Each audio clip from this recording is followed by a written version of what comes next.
10 सालों बाद आज कांग्रेस का सभासद निर्वाचित हुआ है इटावा नगर पालिका में, तो किस तरह से देख रहे हैं और कितनी मजबूती से चुनाव इटावा में लड़ा कांग्रेस ने? भैया 10 साल बाद हुआ है कि हमारे पहले भी यहाँ सभासद रहे हैं और चेयरमैन रहे हैं, क्योंकि अब ये दोबारा से उदय हुआ है हमारे कांग्रेस का। अब ये सभासद शुरुआत है, आने वाले समय में विधायक हमारा होगा, सांसद भी हमारा होगा। कर्नाटक में बम्पर जीत के बाद कितनी मजबूती मिली है कांग्रेस? जनता ने एकदम से भाजपा को नकार दिया है। जीत तो मिली है, आप देखिए जीत का जो अंतर है वो डबल हुआ है। कांग्रेस की जीत में भाजपा की जीत में जो अंतर है सीटों का डबल है।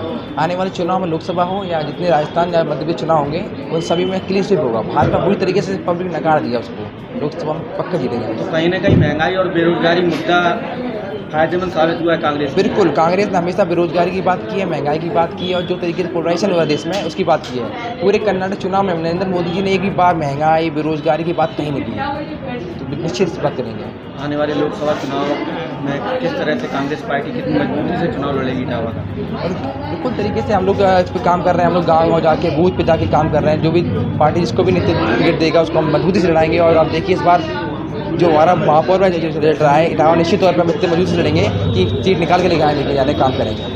क्या प्रमुख मुद्दे रहेंगे इटावा के? इटावा जब देखिए विकास के नाम पे हमारे जो इस तरह सांसद है वो काम नहीं कर रहे हैं, कभी शहर में नहीं आते हैं। आप देखिए रोड की हाल हो चुकी है और लाइट गर्मियों में जो लाइट बिजली का कुछ सही वो नहीं है। आप स्कूल देखिए, जो सरकारी स्कूल हैं वो देखिए, कोई मिल नहीं है, रोजगार का साधन नहीं है, युवाओं के लिए कुछ काम नहीं कर रहे हैं। तमाम मुद्दे इटावा मुद्दों की भरमार है।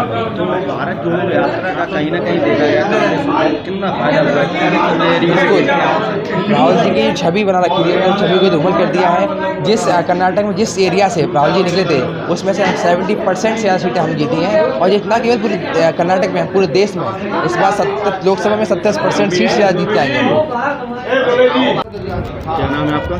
मेरा नाम पल्लव दुबे और मैं अध्यक्ष हूँ शहर कांग्रेस कमेटी इटावा से। जिस तरह से 10 सालों बाद कांग्रेस का सभासद निर्वाचित हुआ है, तो क्या संदेश देना चाहेंगे आज आप जनता के लिए?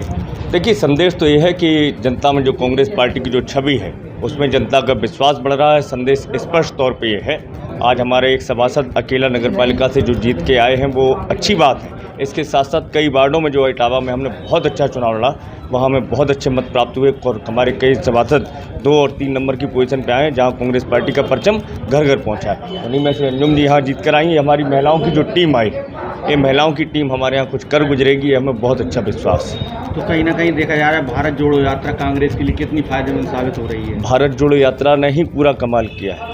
आदरणीय राहुल जी की जो छवि है, जिसे धूमिल करने का लगातार भारतीय जनता पार्टी और उसके गुर्गे प्रयास कर रहे थे, जो मीडिया के लोग जो प्रयास कर रहे थे, जो आप जानते हैं मीडिया किस रुख पे जा रहा था, वहाँ भारत जोड़ो यात्रा ने राहुल जी को एक अलग छवि प्रदान की है। और राहुल जी ने कड़ी मेहनत करके पूरे देश में संदेश देने का कार्य किया है कि आज देश में अगर कोई नेता है जो स्थापित जनता के मुद्दे उठाना चाहता है, उस नेता का नाम राहुल गांधी। तो कहीं ना कहीं देखा जाए विधानसभा चुनाव में कांग्रेस की बम्पर जीत के बाद लोकसभा चुनाव की तैयारियां किस तरह से की जाएंगी? लोकसभा चुनाव की तैयारियों का आपको मैं ये बता दूं कि अभी तो कर्नाटक तो केवल लड़ाई थी, जो लड़ाई अभी और आ रही है। अभी मध्य प्रदेश, राजस्थान, छत्तीसगढ़ में भी कांग्रेस फिर से सरकारों पर आ रही है। इसके बाद जो 2024 की लड़ाई, उसका आपको उदाहरण इससे दिखाई पड़ता है कि लड़ाई कितनी बड़ी है कि संसद के उद्घाटन में 19 दल कांग्रेस पार्टी के साथ आकर, जब हमारी महामहिम राष्ट्रपति जी का अपमान किया जा रहा है वहाँ संसद का उद्घाटन में, तो उसका विरोध करने के लिए कांग्रेस पार्टी के साथ खड़े हैं। पूरे देश में कांग्रेस पार्टी और उसका गठबंधन बहुत मजबूती से आगे बढ़ रहा है। तो कहीं ना कहीं शपथ ग्रहण समारोह में विपक्षी दलों के नेताओं को बुलाया गया था, लेकिन कुछ नेता वहां पहुंचे और कुछ नहीं पहुंचे, तो क्या मामला रहा ये? विपक्षी दलों को नेताओं को बुलाना अलग विषय है, लेकिन जब आप हमारे संविधान का जब आप अपमान कर रहे हैं, क्योंकि संसद संविधान से चलती है और संविधान का मौलिक मुखिया हमारे देश में महामहिम राष्ट्रपति महोदय होते हैं, और हमारे देश के लिए गर्व की बात है वो एक अनुसूचित जाति की महिला है। ये हमारे लिए और अच्छा होता कि अगर उनसे हमारे संसद का उद्घाटन होता, तो इससे हमारा लोकतंत्र और संसद दोनों बहुत मजबूत होते हैं। जिस तरह से 10 सालों बाद कांग्रेस का सभासद निर्वाचित हुआ है और महिला सीट होने के बाद महिलाएं आगे आ रही हैं बढ़ के, तो उसको किस तरह से देख रही हैं आप? वो तो मैंने बहुत पहले ही बता दिया था आदरणीय प्रियंका दीदी के उससे कि लड़की हो लड़ सकती है तो लड़की ही हो, और महिला बहुत आगे भी जाएंगी और कांग्रेस पार्टी भी एक अलग हटके काम करेगी। जो भी राजनीतिक दल है वो देखने के वो रहेंगे कि हाँ ये कांग्रेस में महिलाएं भी हैं और जेंट्स भी हैं, बहुत आगे से अच्छे से काम करेंगे। कर्नाटक में कांग्रेस की बम्पर जीत होने के बाद कहीं ना कहीं लोकसभा चुनाव में इसका फायदा कांग्रेस को मिलेगा? जी भरपूर मिलेगा। तो उसको किस तरह से देख रही हैं आप? बहुत वाले चुनाव? मुझे पार्टी पर विश्वास है और अपने जो पदाधिकारी हैं वो जैसे कि जिला अध्यक्ष जी हैं और आदरणीय जैसे शहर अध्यक्ष जी हैं, तो इनका सहयोग रहेगा तो कोई ना कोई तो लड़ाएंगे और उसको निकाल के भी लाएंगे। तो क्या संदेश देना चाहेंगी आज आप कांग्रेस कार्यकर्ताओं के लिए? कांग्रेस में मैं यही संदेश देना चाहूँगी कि बीजेपी की जो कारकर्दनी है उससे अलग हटके हमारी जो कांग्रेस की कारकर्दनी की और नीतियों को अगर हम जनता में बताएं तो हमारी कांग्रेस पार्टी अपने आप नीतियों को सुन के और हमसे बहुत अच्छा लगा और प्यार और व्यवहार करें। अंजुम वारसी। आप पहले सभासद होंगे और किस तरीके से कार्य करेंगे? जी, जनता की पूरी तरीके से मन से सेवा करने की इच्छा करती हूँ और कोई भी कार्यकाल है उसमें पूरी सहयोग करने की इच्छा जताऊँगी और कोई भी परेशानी महिलाएं बुज़ुर्ग जिनको दिक्कत हो रही है हर मतलब कोई भी चीज़ की तो उनकी पूरी कोशिश करूँगी, उनका काम करवाऊँगी। पहली बार कांग्रेस पार्टी से सभासद चुना गया है, क्या कहेंगे आप इसके बारे में? देखिए, पहली बार नहीं, यहाँ पर इटावा में चेयरमैन भी कांग्रेस के रहे हैं, सभासद भी कांग्रेस के रहे हैं। हाँ, ये ज़रूर है कि हम करीब 10 साल से 2